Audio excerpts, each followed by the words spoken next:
Ogah akui anak dari Lisa Mariana, RK diam-diam nyaris adopsi anak perempuan. Lisa Mariana mengaku memiliki hubungan dengan pejabat inisial RK. Lisa dan RK dikabarkan menjalin hubungan di tahun 2021. Cukup lama ditutupi, Lisa Mariana kini membongkar aibnya sendiri. Nama Ridwan Kamil pun disebut-sebut sebagai sosok dalam skandal pejabat inisial RK yang dimaksud. Alasan Lisa baru membongkarnya yakni karena RK tak lagi menafkahi anak dari hasil hubungan gelap mereka. Lisa mengaku sudah 8 bulan tak menerima nafkah.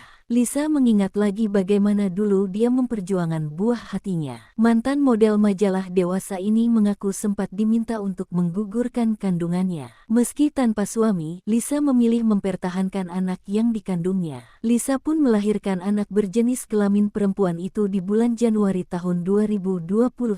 Sebelum digosipkan memiliki anak dari Lisa Mariana, RK justru dengan sengaja ingin mengadopsi anak perempuan. Dia dan keluarganya pergi ke rumah yatim di sekitaran tahun 2020.